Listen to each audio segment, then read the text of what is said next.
Non-local teachers serving in different parts of northeastern Kenya had sought transfers due to rising insecurity. Now they have suffered a major blow after the Teacher Service Commission interdicted them. To date, instead of being given transfers, teachers are being interdicted. So far, we have about 46 teachers have received their interdiction letters, but 129 have been exited from the TSC system. In letters addressed to the teachers, TSC directed the interdicted teachers to immediately vacate office and provide evidence of why they needed the transfer. The letter says that we stay away from the working station.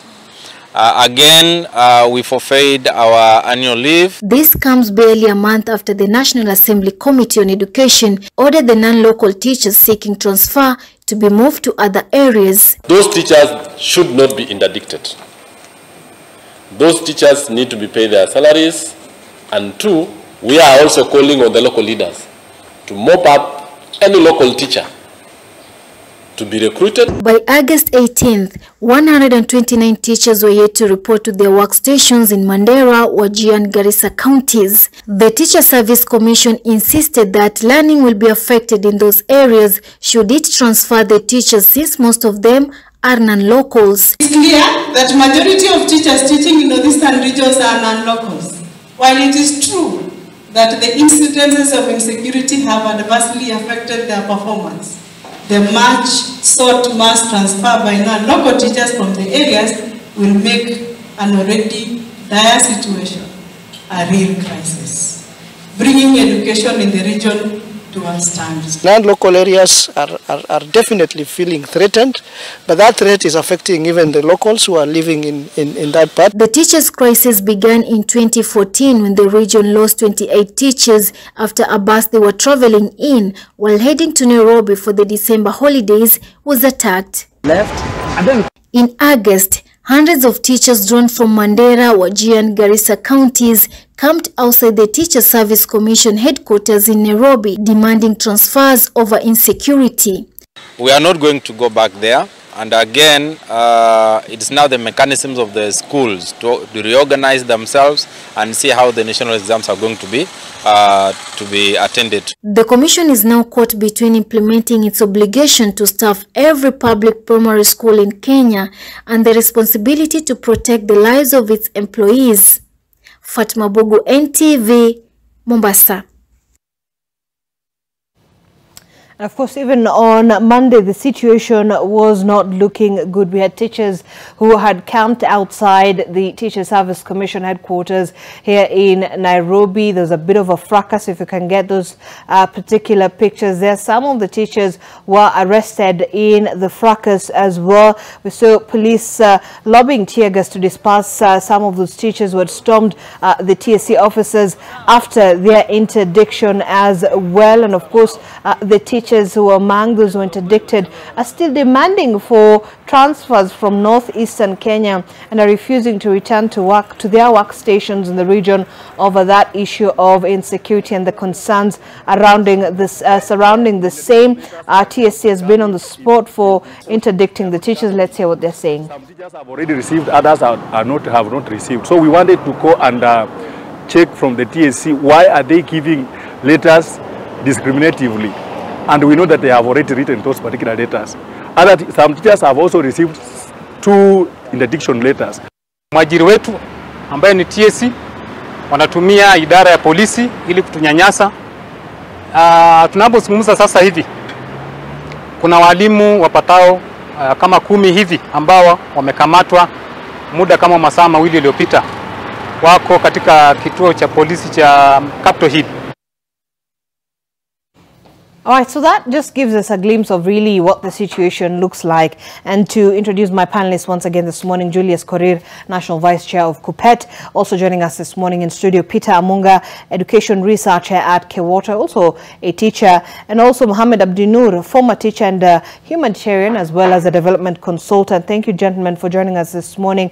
I'm going to begin with you, Bona Julius. Just give us a sense of really what the situation looks like right now. We're seeing these teachers who say they do not want to go back to those particular areas in the country because of insecurity. Just paint for us a picture of where the problem really lies.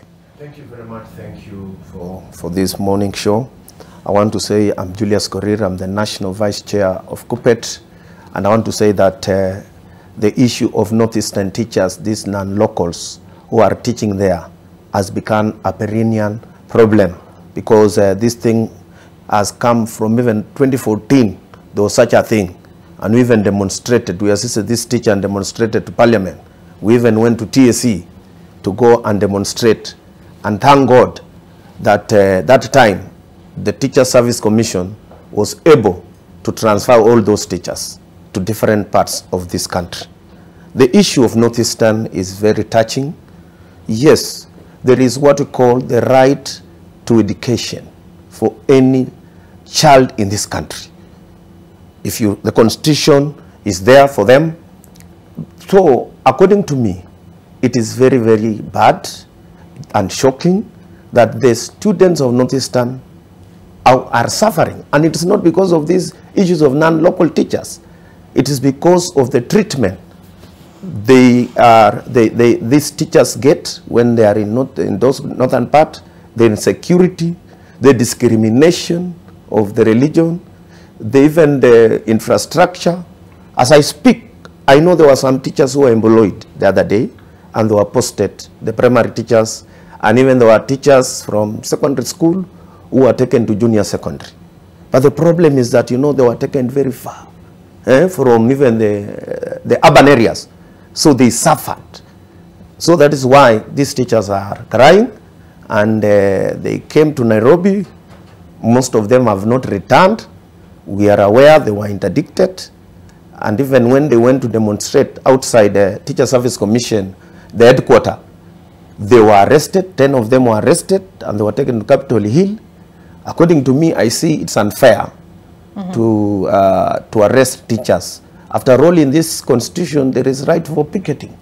So as a union, I think we are going to stand with those teachers. We have even started to, we are engaging on legal issues.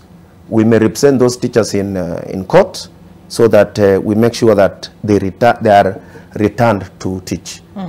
That is what I can say. But according to me, it's very unfair. All right, so for those teachers to be arrested. You say this is quite unfair. Yes. Let me bring in Mohammed Abdinur, who's also joining us virtually in Mombasa. A very good morning to you as well. So you've had about the situation. Of course, this is not the first time we've had about this particular, issue of teachers really calling, and non-local teachers, to be specific, calling for transfer from areas, especially from the northeastern part of the country. Just give us an idea, a sense of what this really looks like for education and learners from that part of the country.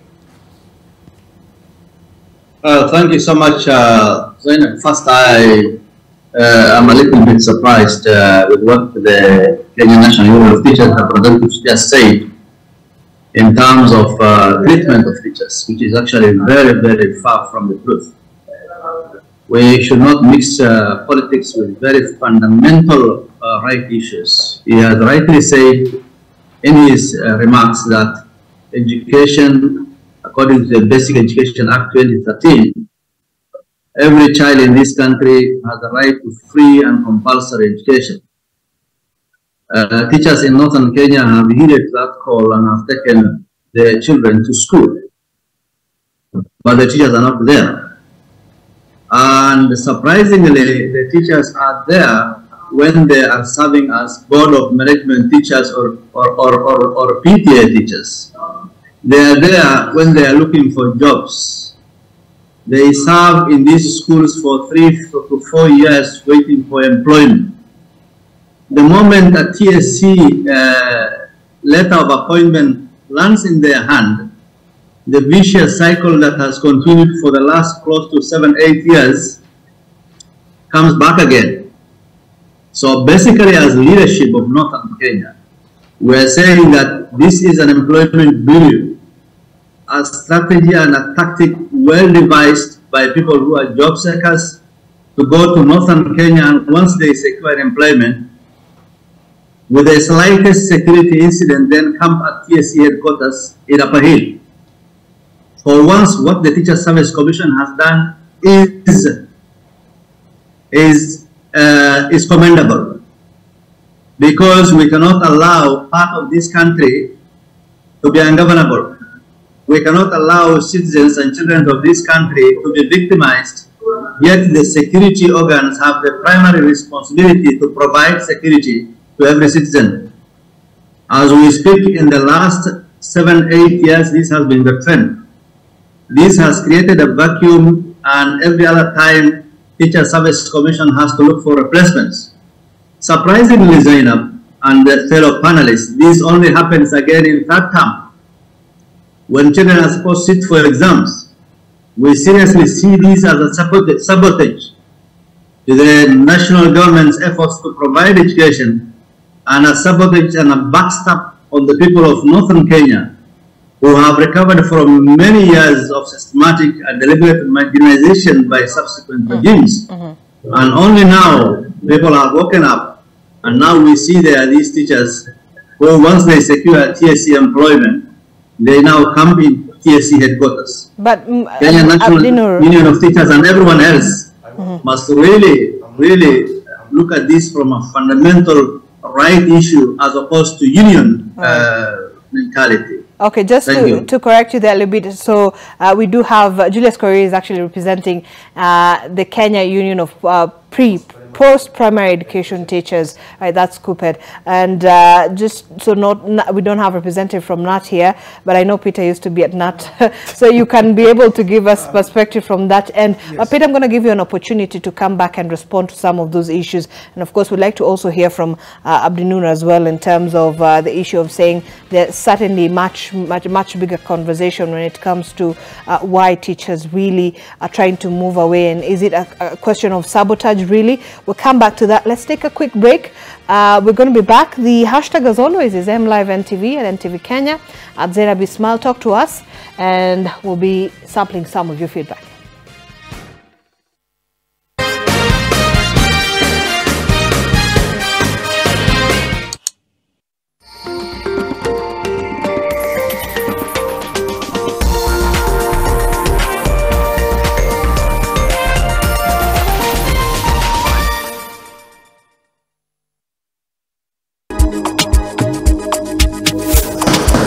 What's your relationship with pain?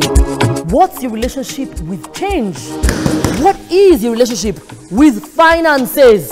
Do you get knocked out or do you roll with the punches? Kitovu cha vizazi ni baba mzazi. Unafaa kuzingatia nini kabla hujalitia guu lako ndani? Join us for the 3rd edition of Man Cave. Tuchambue, tutadavue nyama na mdahalo wake. Maswala ya wanaume peupe. And this time, we have an amazing after party session from 7 p.m. till midnight. And we'll have great music, great food, and also fireside chats. And for you guys who want to spend the night over, well, definitely, we have the plan for you. Tarehe 28 mwezi wa Oktoba mwaka 2023. Ungana nasi hapa All Tepes Picnic Site kwa sherehe bab kubwa. When men meet, change happens.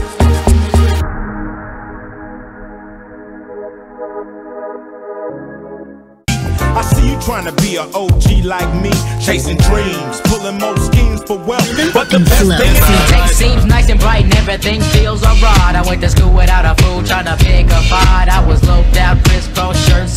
Now I feel you know you got to have them. You know you got for the best of the 2000s, tune in every Saturday from 10 a.m. to 2 p.m. and Sunday from 8 p.m. to 12 midnight. So live your life.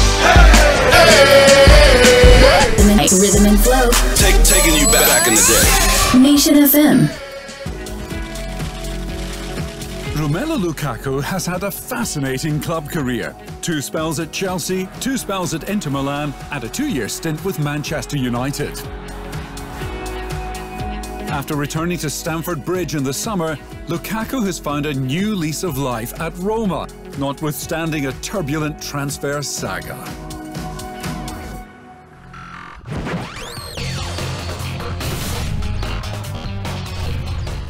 Win a 3-bedroom house in Nanyuki sitting on a 1/4 acre or a 30k weekly shopping voucher or a monthly plot. For every 100k you spend buying or paying for your plot, you earn 1 entry to the draw. The more you invest, the more entries you get. Bamba Nyumba na AMG. This week we focus on seeds. Just which is which? Hybrid or saved seeds from the last season? We know when it comes to using hybrid seed, then it reaches a point the vigor goes down. The production keeps on going down. It's not like the traditional seed that you'll find you're able to more or less maintain the same production, or if it goes down, it's by a very insignificant level. Farmers will use their own harvested seed without any form of treatment. And the risk is that it may suffer problems during germination. The formal seed, through breeding and all that, it is also adaptable to climate change, for example. Right now, you cannot predict how the weather will be tomorrow. You plant today, it doesn't rain. So you find that informal seed is also susceptible to weather vagaries. You do your best out there, let us do our best in here with the disinfecting power of Jake. Because Jake cleans and kills 99.9% of illness-causing germs and COVID-19 in your home. 1, 2, 3, 4!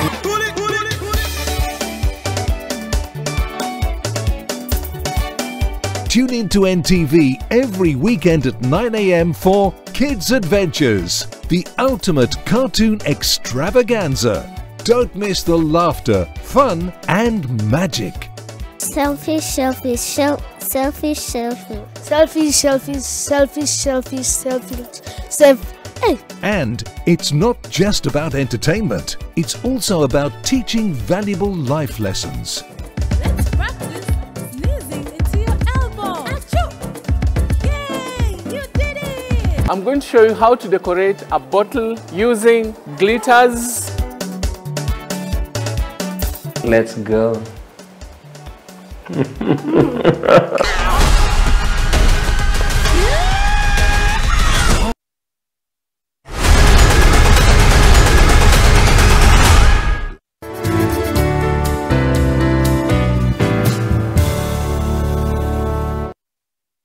All holders are notified to report and surrender unclaimed financial assets to the Unclaimed Financial Assets Authority, UFAA, on or before November 1st, 2023. Visit www.ufaa.go.ke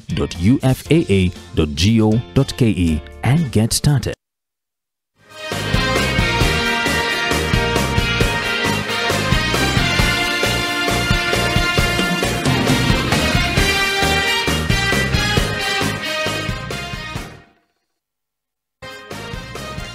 All right, welcome back to the program. You're watching AM Live as we take a look at the issue of education, especially in the northern part of the country. This coming in light of the Teacher Service Commission interdicting a couple of, actually not a couple, more than 100 teachers who have requested a transfer from some areas in the northeastern part of the country. And of course, this is due to largely insecurity in that part of the country. Well, Peter, so that's the situation we've had from the teachers. Some say it's unfair, but you have leaders from that part of the country saying it is also unfair on the teachers' side to seek for transfers because their learners, their children are also being disadvantaged in this whole situation. So where does the balance lie? Yes, thank you very much for having me in the studio today. My name is Peter Amunga. I'm a researcher at the Kenya Women Teachers Association. And during our time, I worked at the NAT headquarters. We did actually a whole research on the problem in the North, the problem of teachers and what really happens in the North. And we gave our recommendations as a union and as researchers. And in a very widely accepted speech, we told Kenyans that, it's true that there's a problem in the North. But when there's a problem, you don't run away from problems. You face them and overcome them. You look for solutions. And the solution that first came out was that before a teacher reports to the northern part of the country, this teacher needs to be properly inducted, needs to be, given proper orientation because the culture sometimes, if you are a teacher from the southern part of Kenya and you are going to the northern part of Kenya, you need to know how the culture of the area. It is basic that any place, anywhere you work in the world, the first thing you go through is orientation. And this is one area the Teacher Service Commission has really failed. And even our unions are not addressing this. That in government, any time we see a person posted from government, there's a school we call Kenya School of Government.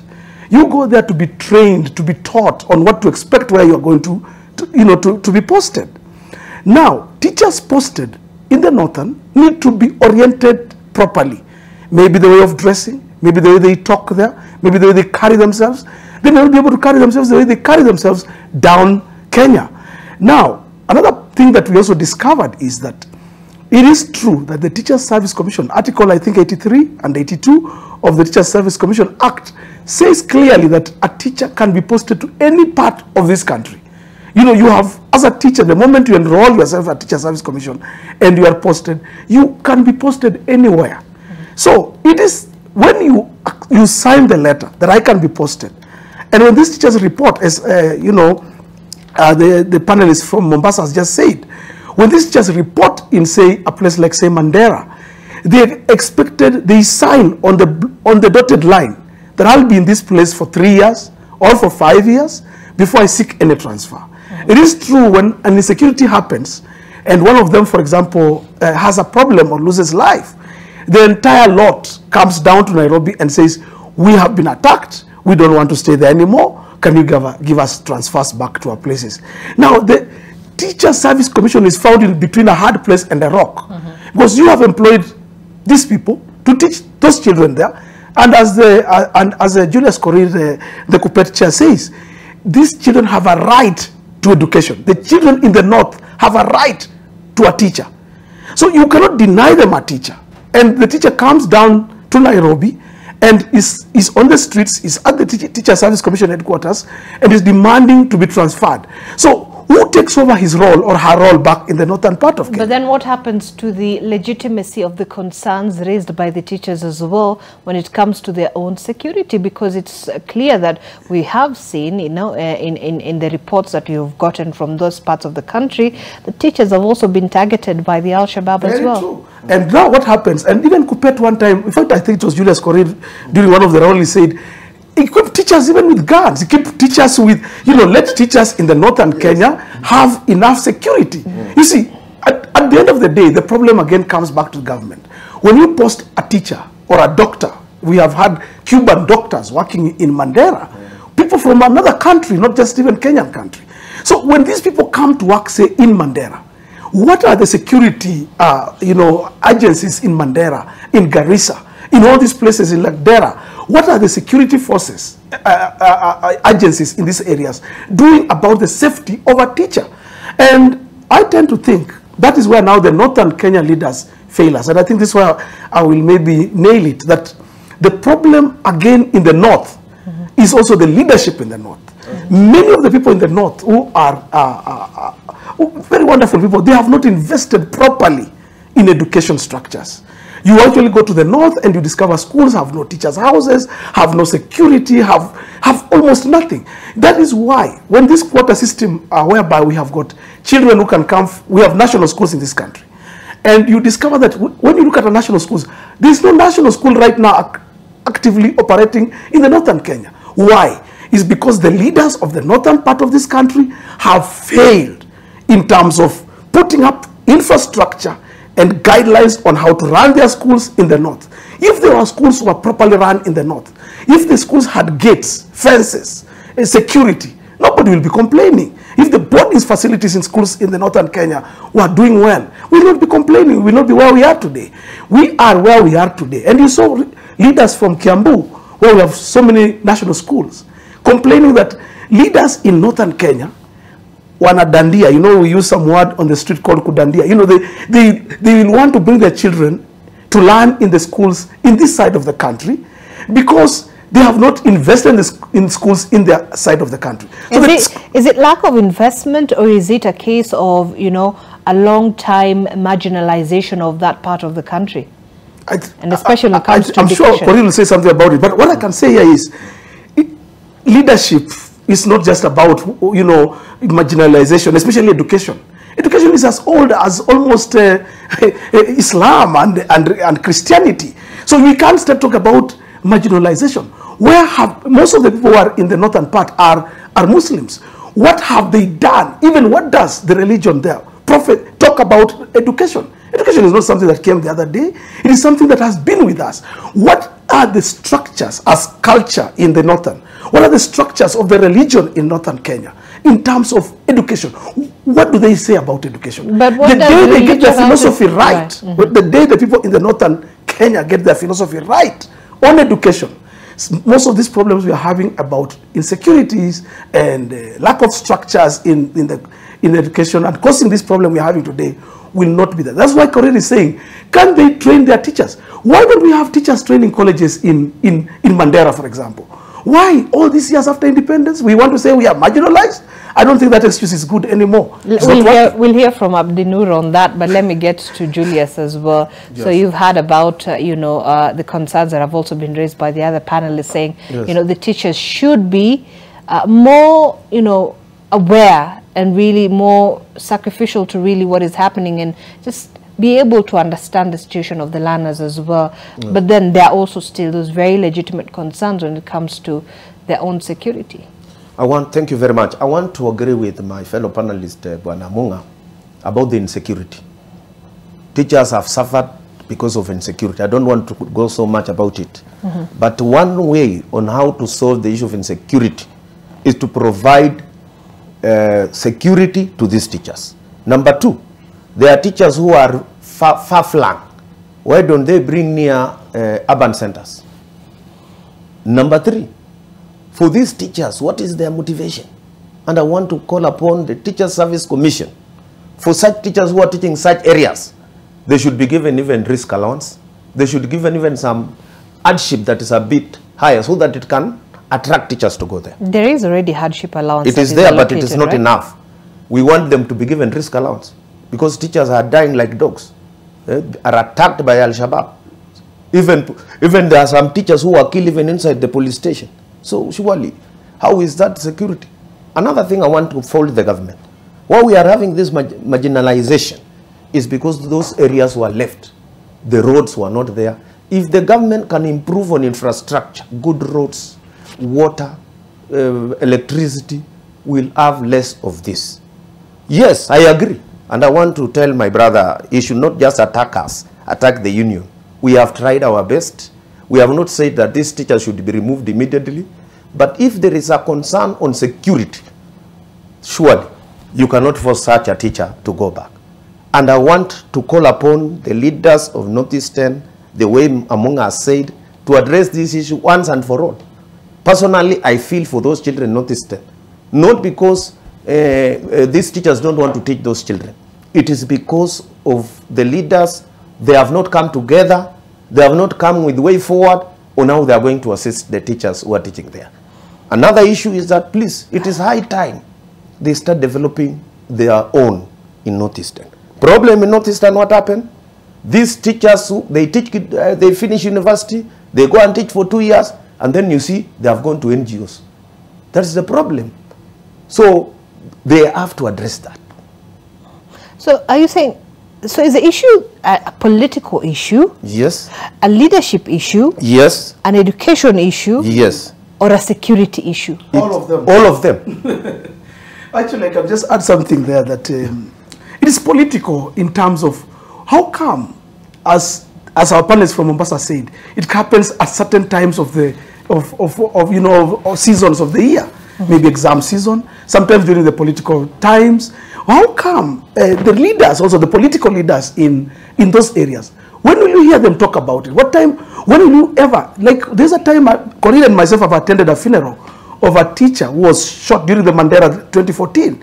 We attended several funerals of teachers who were shot by Al-Shabaab in a bus, and we did not see even one leader from northern Kenya come down this side to condole or to say something or to condemn. Or, at the end of the day, the politics normally shifts to Naonewa. There is marginalization.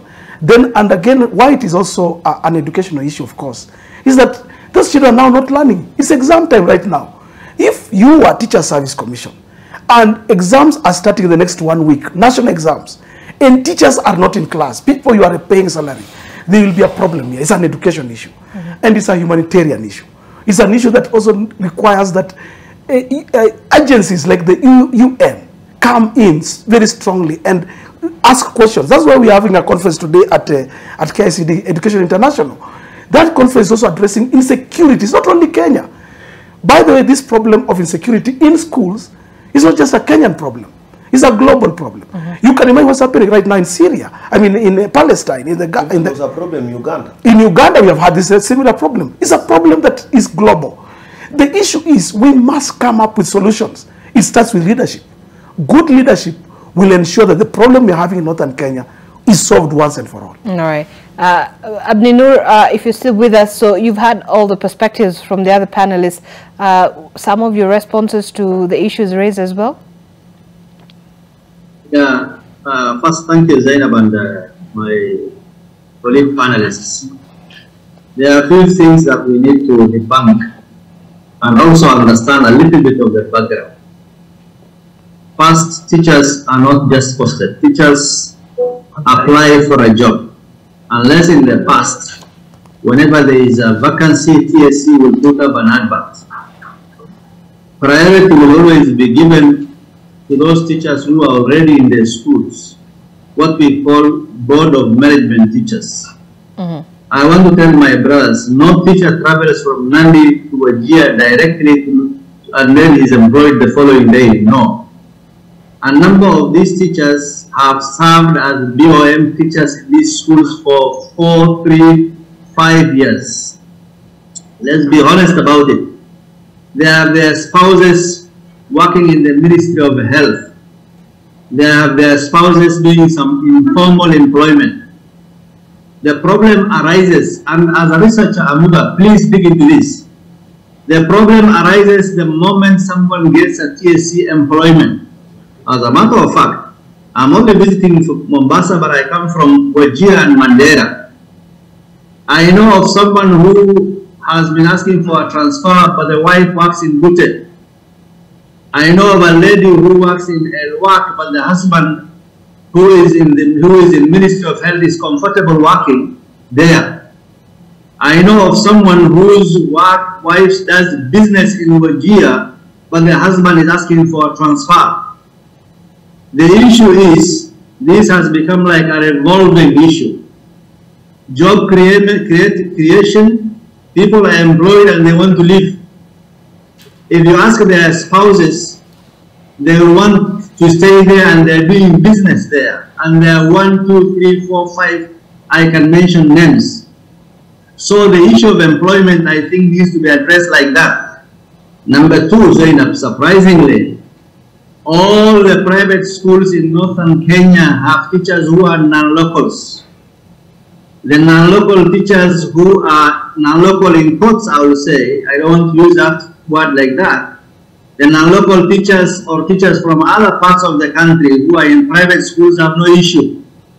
They serve diligently, they have no insecurity issue. I was in Mandera about 2 weeks ago. The border town of Kurahawa, which is on the Somalia side, has a number of teachers from other parts of the country. In fact, not even in Kenya. The border on the other side. I have traveled widely in many cities in Somalia, Southwest Kismayo, Puntland. You will find that they are Kenyan teachers. The fundamental question that we need to ask ourselves is if the ones in private schools are comfortable, if the ones who are board of management teachers are comfortable, if the ones who are working across the border are okay, what is this issue with the moment someone acquires TSC number or TSC appointment, then you want to leave? This is why I will call that this is not in good faith. It is actually in very, very bad faith. It borders on fraudsters. People who get employment, trick the employer, go for interviews, get appointment, lock positions, lock out other people who have been appointed in those positions. And the moment they stay then with the slightest insecurity incidents, we have a huge force of human capital in all other sectors in these counties who never complain. Minister of Health. I like what one of the brothers said. The issue is global, the issue is continental. We need to find homegrown solutions. We need to address these solutions. I agree, there are a number of issues that we have made in terms of recommendations, and perhaps we get there. But as a matter of fact, number one, we are saying that we are in the process of recruiting local teachers, encouraging the locals to go and join teaching colleges. We have asked for affirmative action so that some of these young graduates or young school leavers who perhaps have issues with grades can very easily be considered. But this is something that the ministry has not accepted. But now we are working on affirmative action to see whether this will be possible. Recommendation number 2 then will be what you say, for the few teachers from other regions who feel that perhaps don't have the necessary support, provide the support. And if you speak to any of the principals from Northern Kenya, they will tell you that preferential treatment actually is given to teachers from other. In fact, the community from that part of the country are very, very hospitable. You can talk to the people who are in the informal sector. In fact, if you go to Garissa this morning, there are more than 3,000 people who cross the bridge to go and work on informal employment on the other side of Garissa. And you know what they say in the morning? We are going to Dubai, meaning Dubai. When they leave Mwingi and Kitui and other parts of the country and they are going to Northern Kenya, that's called hardship. For them, it's what they refer to as Dubai. On the solutions, I think, we also need to deploy technology. In the absence of a teacher, we can fill in the gaps. This government has been elected on a platform of wanting to make sure that service reach every part of the country. We need to deploy technology in these schools so that the schools that have no adequate teachers can also be supported. But let me ask, we are saying that why can the government and the ministry invoke the Intergovernmental Act so that some of the functions of the Ministry of Education in this region can be transferred to the county governments so that local solutions can be found. When you talk why can some functions of security, for example, be transferred to the county governments in that region, and we can invoke the Intergovernmental Act so that some of these functions can be transferred. The issue is we want to do things the same way and we expect results. That cannot happen. There is no way one part of this country can lag behind, and we are saying that we want to develop as a whole. The child in Nandi is equally as important as the child in Moyale and the child in Mandera and the child in far-flung part of Lamu. And therefore we must be a country that cares for each other. But so that we Peter had mentioned the issue of perhaps leadership and lack of political goodwill by the elected leaders in some of those areas. Do you agree that some of those leaders that really are supposed to hold the interest of their own people have dropped the ball when it comes to the issue of education, specifically for these young learners? I know that just the other day, I think it was last month, where you had the Garissa governor talking about that locals in the region have refused to enroll for teacher training courses, even after his administration pledged to give scholarships to students to pursue these courses, and even affirmative action to ensure that they sort of find that what you talked about, homegrown solutions. I mean, I have just come back from Mandera, where the Minister for Education, C.S. Machogo, launched a task force report to look at the status of education in Mandera. What the governor of Mandera is doing is to has appointed a task force, and I served in that task force for the last 5-6 months, is to make recommendations for homegrown solutions. And as we speak, some of the colleges, and the one in Mandera is the one I can speak authoritatively because we visited there. We have about 700 students who have enrolled. I agree with one of the speakers, yes, mentorship is an issue, career guidance is an issue. Encouraging and visiting these schools when they're in Form 4 so that we can not only tell the students to go and enroll in teaching colleges so that they can fill gaps, but showing them what is the value in being a teacher is important. I know perhaps we have not done what needs to be done as leaders, but there are quite efforts that have been made. You remember a few years ago there's been quite some discussions in Nairobi and in the region with the minister then, CS Ambassador Amina, to find what kind of affirmative actions can be found. And the union at the time was also very supportive, just like they're doing now. But again, that did not work. I think basically we are not speaking the same language. We are putting things in different directions. But I can assure you that there's a lot of efforts that are going on at the county level. All right. But then there are certain limitations when it comes to framework that we need to work on. All right. Yes, Julius. Yes, I wanted to. Yes, I've heard about what my fellow panelist is talking about. But I want to say, yes, these teachers from the others from these the non-locals, they go to Mandera, some go to Wajir, some go to Garissa. But let me tell you, it's not their wish to run away from there. You cannot say that because they are looking for employment. I know even of some teachers who have said, I better go home because of insecurity. So it's not necessarily an issue of saying, look, I just need to secure employment and then seek for transfer to other areas. That's a wrong notion. And Pia, I want to correct him. You cannot call teachers fraudsters. It's impossible. You should apologize because of that term. You cannot talk teachers fraudsters. Excuse me. You cannot. Let me. I gave you time. I gave you time. Okay. No, just a minute. Just a minute. Please. Just very quickly. Yes. I am a professional. I'm not a politician, so I don't talk politics. Professional. The fact of the matter is that these teachers, if you do some statistics today, you will find that they're actually somewhere in the waiting list who are serving as board of management, and they are still willing to serve in those positions. All right. Those teachers are not doing that in good faith. I have no apologies to call them fraudsters. I have to and that's what they are. All right, Abdinur, let's hear from Julius now. Right. He was talking about he has people who are working, non-locals who are working in Ministry of Health. Why do you get the people who are working in Ministry of Health comfortable if even infrastructure? You see the hospitals, they are good houses and they are what? Hi, what about private school? Private schools, they have infrastructure. But what about public primary? It's in pathetic state. So you cannot use that as a measure to generalize everything. I support what he's saying in this way. I agree with both of them in one way or another. But I agree that actually the infrastructure in public schools in the northern part of this country are horrible. And you see, that's one thing that Abdinur, the panelist, is avoiding to talk about. He is not talking about the infrastructure. Education is made up of three things. Quality teachers. You must have quality teachers. Quality environment. You cannot have quality education without quality environment. Environment here I talk about the classrooms, the sanitation, and all these things that go through, that cause it to bring about good results. And then finally, it is quality tools. The schools, the desks, the fence, all these things count when you talk about education.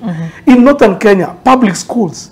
And I don't think we need to belabor so much on that. But I think this is the point. I've just seen the CEO of K-Water is called Benta, has just sent me, Benta Opande just sends me a text, says, TSC has a strong policy of non-transfer of teachers in third term.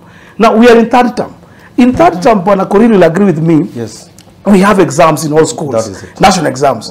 Now, usually during such a time, you can't want to even interdict or cause problems because the issue is these teachers are also supposed to supervise exams. These teachers you have seen out there, we needed somebody, a Teachers Service Commission, to listen to what they're talking about, maybe give them some kind of, explain to them what needs to be done, give them a hearing, give them some security for the time being, so that we make sure that the exams run properly in northern Kenya. If these teachers are all interdicted, who is going to supervise exams in northern Kenya? Who is going to invigilate these exams? And that's when you see issues come up again after exams, that exams were stolen. There was exam cheating. These things all work in one way or another towards the same point. And I want to add this point, which our brother from who is in Mombasa needs to really get this very clearly. Everybody, most people will need a job. And when you are looking for a job, you will be desperate in many ways. But once you get the job, there are things that go with that job. Security is one. I saw Kupet run a program called Stop Teachers' Lives Matter. There was a hashtag, Teachers' Lives Matter. Leave alone that one of Black Lives Matter. Teachers' Lives Matter. And that is what our brother in Mombasa is not really addressing. Does the life of a teacher, is it worth it? can a teacher's life, for example, if a teacher is killed in a police station or a teacher is killed in the line of duty, what happens from there? What should be done? And that is why I think these teachers come to Nairobi and camp here. That one life, one life is very important. I don't think even education is as much important as the life of a teacher. So for me, from where I'm seated as a researcher, I must say that it is something that the government needs to think about. Lives, education, infrastructure, tools, and the leadership in Northern Kenya must just wake up. Why do we have, you cannot keep on saying that, we are looking on the central government. Why do we have very good private schools, say, for example, in Mombasa, in Nairobi, we have in Kisumu? Why are there no quality schools in Northern Kenya? What happened to Karapatula High School, a national school? What happened to those kind of schools? In Northern Kenya, the buck stops at the leaders, at the governors. We have the Minister for Defense coming from Northern Kenya. My brother, Duale, I've been with him on this studio when he was still, a member of parliament. And this question of Northern Kenya teachers, we discussed it here with Duale. And the question I asked to Mr. Duale is, what security, what apparatus have you put in place to protect your teachers in Northern Kenya? When the Garissa University incident happened and we lost students, what other measures, extra measures can we see when we go to Garissa University? I want to tell you almost none. I don't see the CCTV cameras we talked about. I don't see the military camp or anybody protecting that university at Garissa. So and that is where the problem is. Basically, Peter, it goes back to the issue of security. It all goes back to the issue of security, which falls under the national government, right? Correct. And one of the main leaders in national security, in fact, 5 major leaders of national security in this country come from Northern Kenya. Go to Amin in DCI. Yes. Go to Duale. Go to Haji now, who has been at an NSIS. All that these people come from Garissa, Mandera, and I am asking them, and I'm daring them on this TV. What have you done for the people of Northern Kenya to ensure that their children are able to learn? You have occupied very good offices in this country. What are you doing to ensure that teachers are safe and schools are safe? All right, Peter, we'll take a break on that particular point. This is MLive NTV. Talk to us. We'll take that short break. We're going to be back in a short while. Stay with us.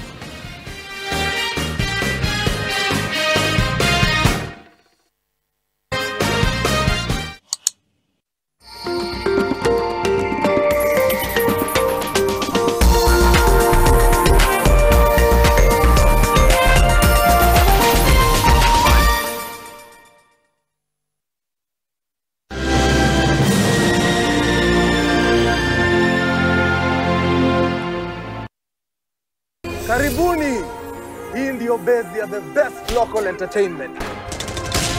Baby, tumefungulia Magic. Starting from the 7th of October, Maisha Magic Plus will be on DSTV Access and GoTV Plus.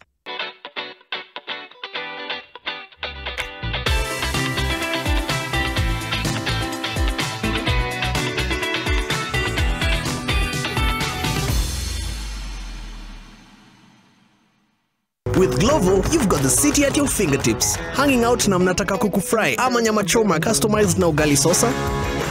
Order Glovo. Now enjoy.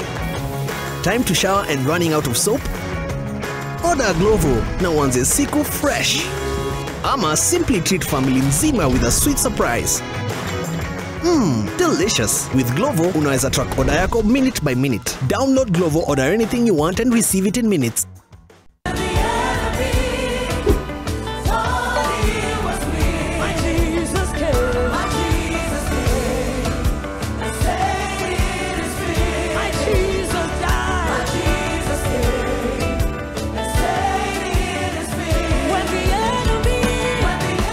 To get It's Finished by Njoki Munyi, dial *812*801#.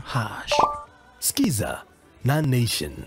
So what I like about Man Cave is the opportunity that men have been given.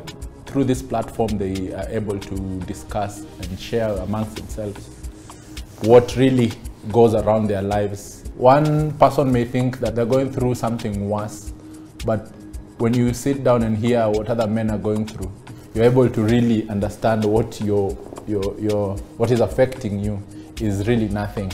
And Manave has done that very well. All through from Manave 1, Manave 2, and the 3rd edition, which is coming on the 28th of October 2023, which will be hosted at Olol Tepes in Kiseria. It's a man's affair. You're all welcome.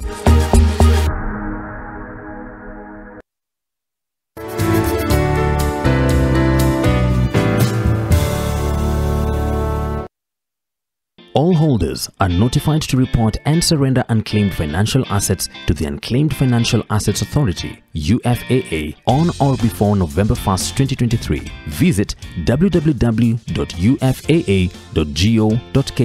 and get started.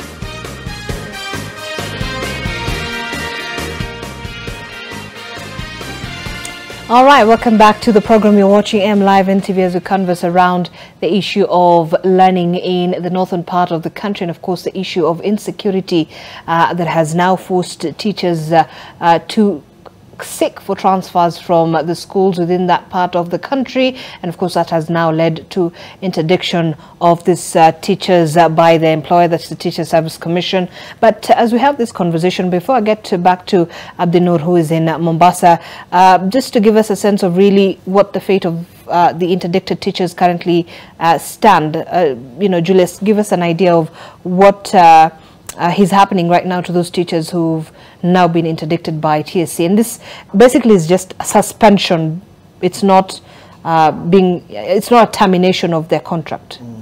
Yes, according to what we have seen and we have even heard, and we have even gone to TSC, is that teachers were told to report to the schools in northern Kenya, but the teachers refused, and they really requested that they needed to be transferred. So this began at the beginning of the 3rd term? Yes. So once the 3rd term began at the end of the 2nd term, that's when issues started. Right. And it has spread.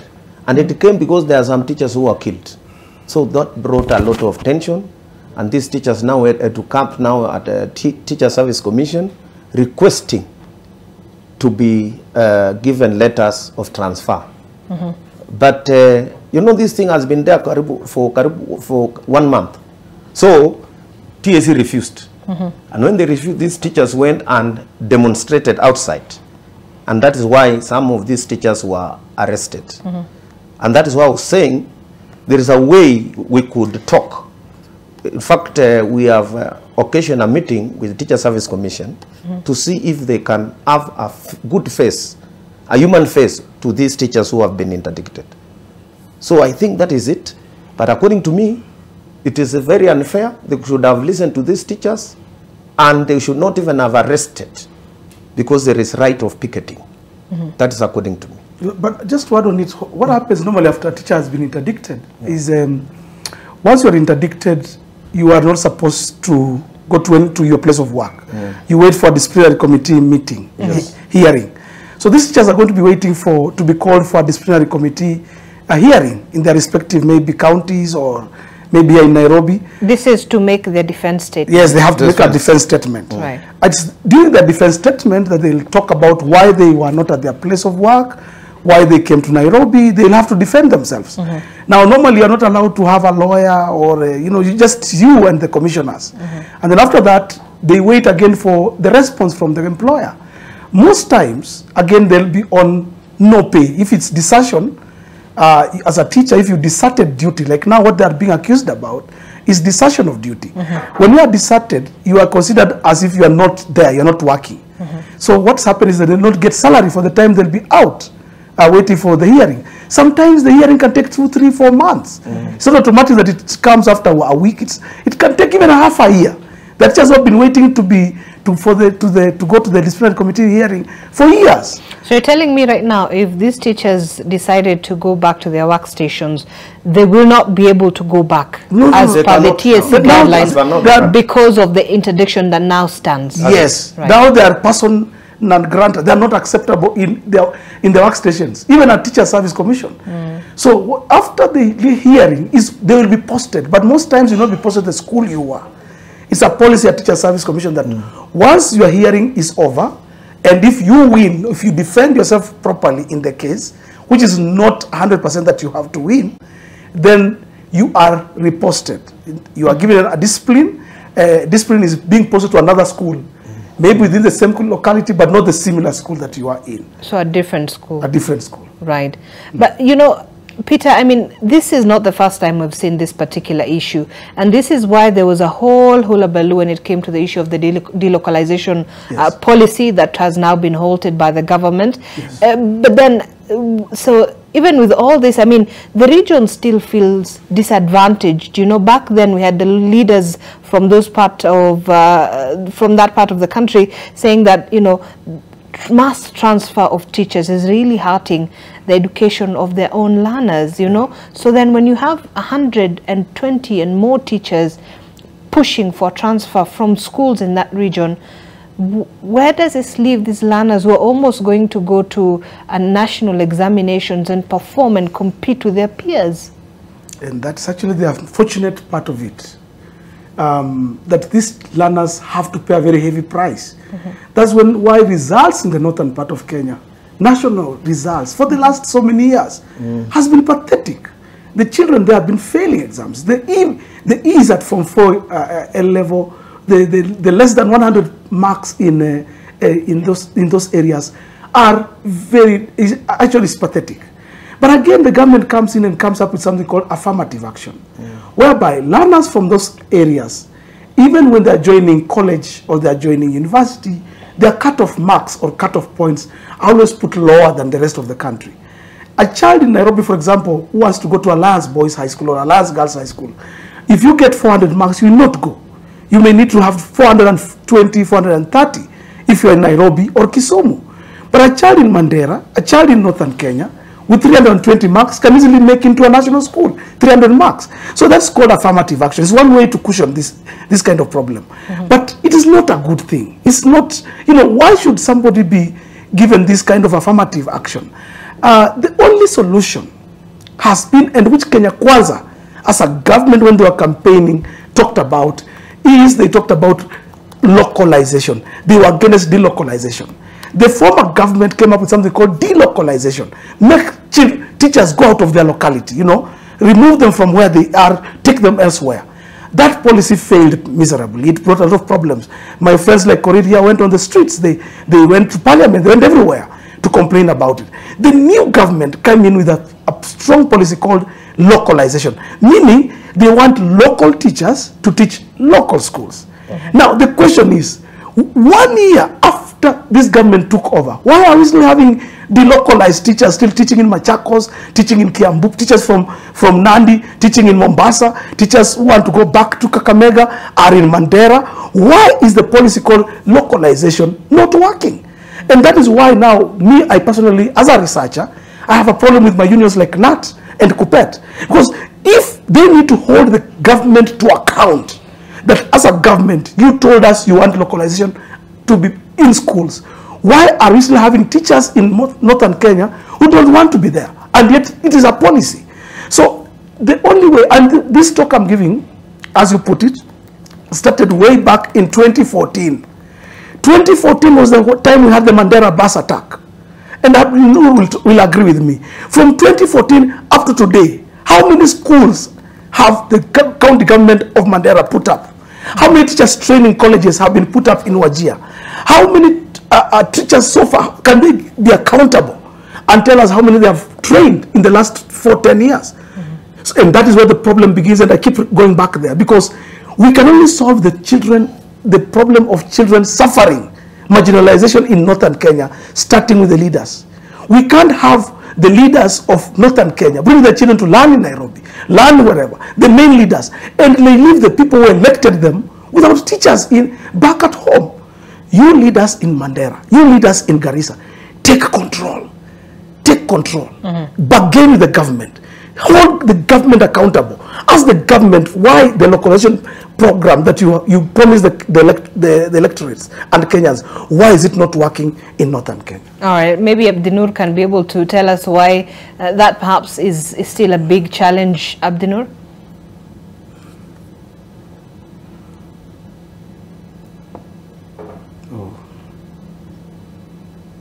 We cannot be able to hear him. I don't know if he's speaking. John? Hello? Yes, now we can hear you. No, I was saying just to state a bit of facts. Number one, if you don't know, 80% of the teachers who are in TSC headquarters in Nairobi have gone back. So there is only a minority who are the ones who visited TSC and now have been interdicted. So the 80% are back to their schools because the strategy has not worked. Number two, our worry is the statement of the fact that teachers who, someone mentioned that teachers don't want to work. Actually, the teachers travel all the way, serve as BOM teachers for 3-4 years and get employment. Let's be clear with that fact. It's not that they don't want to work. It's the policy now is that TSC will advertise and you apply and you are employed. So it's not TSC forcing on anyone's prop to go and work in certain regions. It is a person who travels to the county, works as a BOM teacher and is employed. So that also we need to state that fact. Number three, insecurity affects everyone. It's not only the teachers. If someone mentioned the Wargazuti incident, if you remember, that teacher was killed with 2 other police officers in a police station. And the 2 police officers, one of them was a local. It tells you that these guys don't discriminate. They kill everyone. You remember the teacher who was killed in an attempt to defend his fellow teacher in Wargazuti in Mandera also. Yes. So the local community sacrificed so much to embrace integration. We don't want these aspects of us versus them. Once we give that opportunity to the enemy of peace, then we will have accepted the status quo, and basically we are letting part of this country to be ungovernable, which I know the government of the day and any other government has never allowed, and therefore we should not also create that kind of an impression. It is the teachers who go and seek employment, and that's how they are employed. I also want to tell you, Zainab, and I repeat, there are a number of professionals. I know of someone who has worked in a remote village in Mandera since 1991. The person serves as a medical person and has been transferred a number of times and does not want to go. So everyone else who is in a different profession is comfortable working in northern Kenya. The police officer is comfortable, the house help is comfortable, the plumber is comfortable, the electrician is comfortable, the driver is comfortable, the police officer is comfortable. What is this issue with teachers? But Abdinur, you cannot be blind. We can't still not be blind to the fact that there is a huge challenge when it comes to security of everyone, the whole community in those, areas. So then you are saying it's only the teachers who are making noise, but we've seen, this insecurity has not been consistent all through. It has been sporadic. You remember, January to March it picked up, and then now there's quite some intervention in the region. So insecurity affects everyone, including the learner, including the police officer, including the business person. You will seldom hear anyone else talk about transfer. Basically, TSC is the highest employer. The frequency of employment of teachers because of the need and the gaps that are created by teachers who ask for transfer is huge, and basically it is a referral. This one comes, ask for transfer, another one comes, ask for transfer. We are telling our brothers, these teachers, that they have served in those schools as BOM teachers. Oh. They know how the head teachers treat them. They know how the local community treat them. It's very unfair to go to the media and peddle falsehoods and peddle propaganda and peddle things that are not there.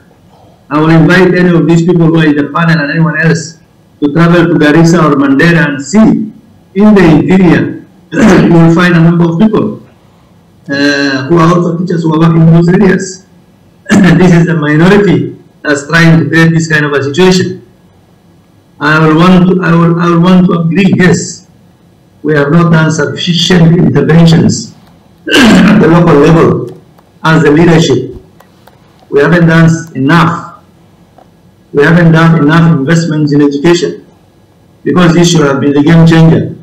And this is why I'm saying that let's agree that certain frameworks can be flexible. let us flex the Intergovernmental Act so that a few functions of security and a few functions of education can also be involved, so that the governors who have the resources will have the ability to make sure that some of these things are worked at the county level and not in Harambee House in Nairobi. This is how things will work. Yes. Julius. I wanted to say that I want to agree on some issues, but now what we have to do is not to lament. In the book of the Bible, we need to move from the book of lamentation and we go to the book of Revelation. I don't want somebody to lament throughout. When we are here as leaders and researchers, our work is to give way forward. How are we going to assist the children of Northeastern? How are we going to assist these teachers who are in Northeastern? How are they going to be given security? How are they going to be motivated to remain in those places? Number two, I want to say this. Yes, as a national leader, even when Amonga was in NAT, we travel all over the country. I'm a national leader. We have a branch in Garissa. We have a branch in Wajir. And even the executive secretary of Wajir, Naito Yusuf. You go to Mandera. So I've traveled. It is not an issue that we don't know those areas. By the way, Garissa is the best because it's like even Nairobi. Because we know that. Another thing I wanted to put clearly is that we have engaged the minister on this issue. We have engaged, even there is a time we were called by, when Amina was the minister, we went to Jogo and we tried to address the issue of these northern teachers and even affirmative action. We have even talked with Kenya Teacher Service Commission. We have talked with the leaders. So as a union, yes, I'm aware some teachers have gone back and some did not go back. That one we are aware. Our issue is to make sure these children of Northeastern are taught. But they need to be taught with enough security and all of this. So for me, I want solution now.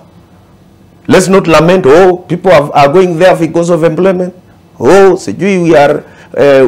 we are not sincere.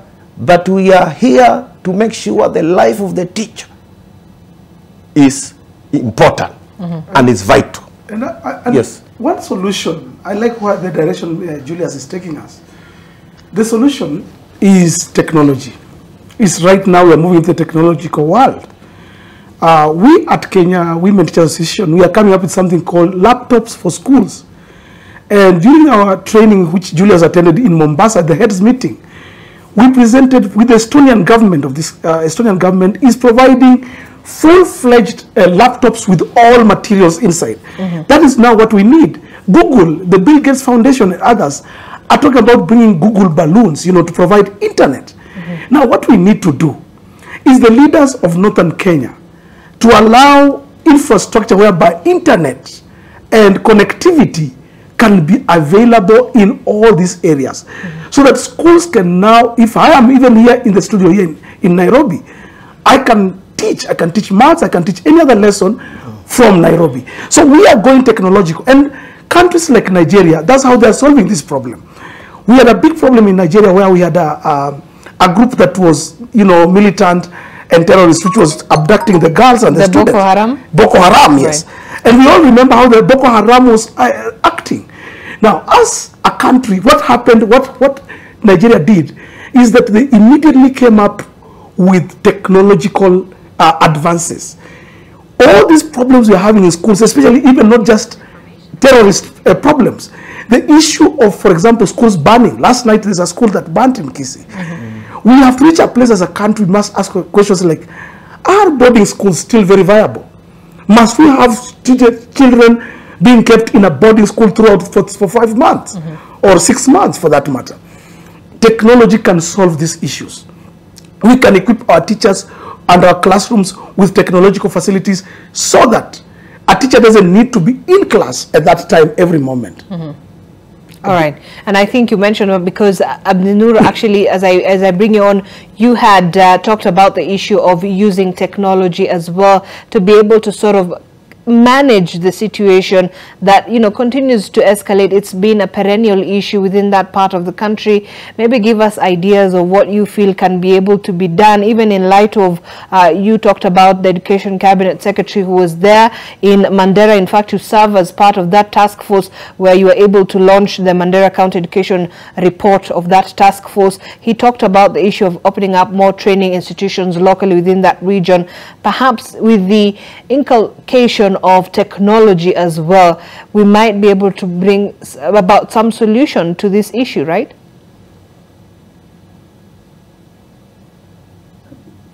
I mean, we have failed our people as this country. Remember the infamous laptop projects. We have talked about these things for long. But basically what we are saying is that technology can fill the gaps. Not only when there are no teachers, but can also add flavor and value into the teaching. With the COVID, what we learned, and this is why I'm in Mombasa, and I'm able to join the discussion in the studio in Nairobi. Right. With COVID, what we learned is that there are many things that we can do and leverage on technology, including now what we are saying in interaction with our learners. Exchange of information by schools, you know, if you have schools in Nairobi, having like sister schools in Wajir, or if you have a teacher who is not able to deliver a lesson because of other engagements, is able to deploy technology. It's also very exciting, you know, for learners, quite motivating when they have technology by their sides. So all these computers for schools, all these laptop projects, all these big talk that we have said, I think it's time that we need to actualize. Not only in northern Kenya, but in many parts of, all the parts of this country. I don't think internet connectivity is an issue now. You know, we have quite a good coverage of internet connectivity in this country. But I think the infrastructure is really what is lacking. This is where we need to put our money in, as opposed to just building bricks and walls in the name of buildings. There is much more that can also be done. You know, it's also a backup. You know, some prepared lessons or talks or lectures can be done so that even in the absence of a teacher, that kind of a delivery can be made. Right. But we still need to go back to this discussion so that we are all on the same page. My brother has mentioned about Nigeria, has mentioned about Somalia and other parts. Let us not fall into the trap. The trap of this kind of groups that cause terror and insecurity is to divide our people, is to make us to give in to their demands. And this is why our appeal was and is to these particular teachers. As people who are nationalist and patriotic Kenyans, we shouldn't let things go in that direction. And this is why I was saying the efforts and the action by Teacher Service Commission was to curtail that kind of an impression, so that we are not running away because there is an issue. And the moment we show them in that leeway, then the other teachers will follow, the other medical people will follow, the business people will follow, and we will be a divided country.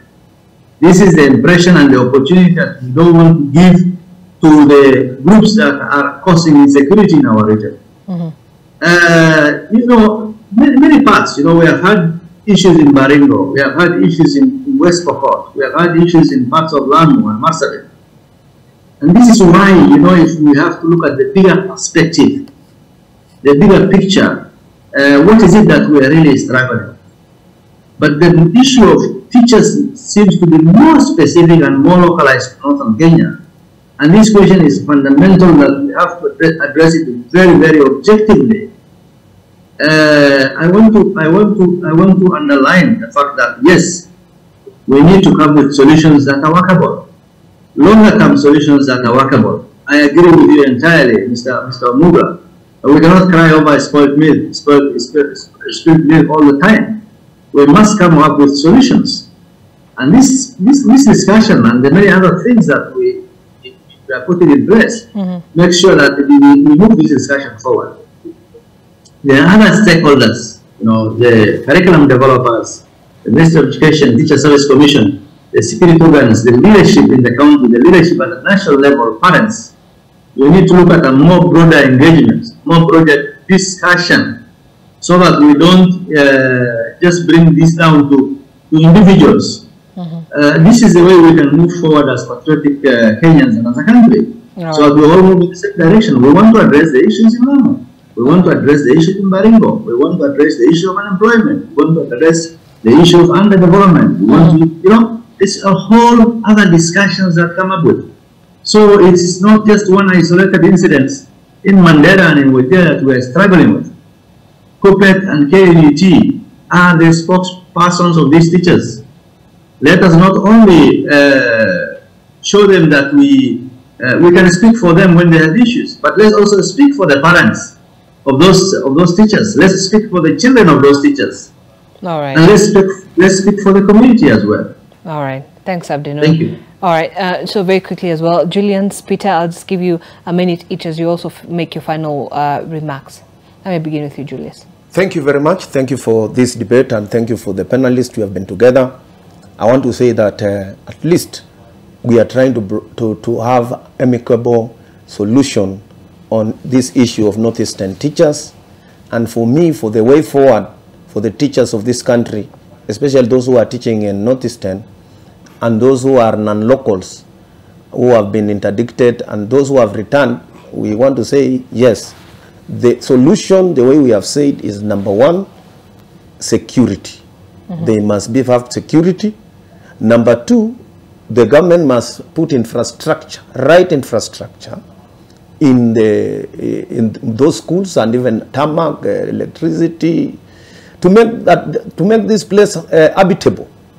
Number three, we have agreed that the issue of affirmative is necessary for those teachers who are in Northeastern, or even those teachers who are in who are down, even those areas you have heard about, Pokot, Baringo. All right. They should be affirmative. And lastly, I want to say that we need to have motivation for those teachers who are teaching there by giving them at least an extra coin, give them even risk allowance, and even I will repeat that those teachers, if this insecurity continues, let those teachers be given guns.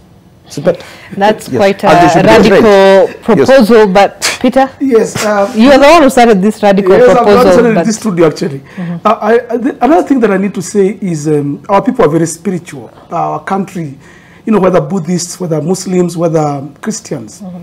This problem that is going on, our religious leaders need also to really take a stand on it. I urge the religious leaders, especially in the northern Kenya, to copy from their religious counterparts in the southern Kenya. Most of the good schools we talk about these sides of the country, be it the Mangus, they are Catholic schools, be it the Alliances, they are made by Presbyterians. Bunyore Girls, done by Church of God in East Africa. The churches have done a lot in terms of encouraging even the girl child education, protecting teachers, training teachers.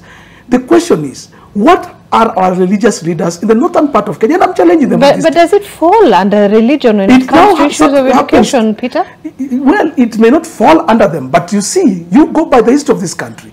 Education has been basically been provided by the spiritual, either churches or leaderships in this country. So if we want quality education, we can't rule out the possibility of the religious leaders. They must take a stand. They must be part of this. They must run their schools. They must talk to government. They must lead the way. And all right. And I finished by saying, it's our country. We love our country. We love each other. Education is three things: quality tools, quality teachers, quality environment. All right. And it's our government to do it. All right, thank you. Peter Amunga, education researcher at Kewota. Julius Korir, national vice chair of KUPPET, that's the Kenya Union of Post-Primary Education Teachers. And also joining us virtually this morning was Mohammed Abdinur, who's a former teacher and development consultant, and is also serving as part of, I believe it's called the Mandera, you can correct me if I'm wrong, but I think it's the Mandera County Education Task force, and you are part of that particular task force. But thank you, gentlemen, for joining us this morning to have this conversation. Indeed, the education of all learners across the country is paramount, and that's why we decided to have this conversation, to be able to really try and find solutions to where the problem does lie when it comes to, especially in the northern part of the country, and the insecurity that surrounds that area and how that has impacted the education sector. Well, this is where we wrap it up, but your world will be coming up shortly with Winnie Lubembe. You want to stay tuned for that. My name is Zainab Ismail. The hashtag as always is MLiveNTV. Have yourself a good morning and good day.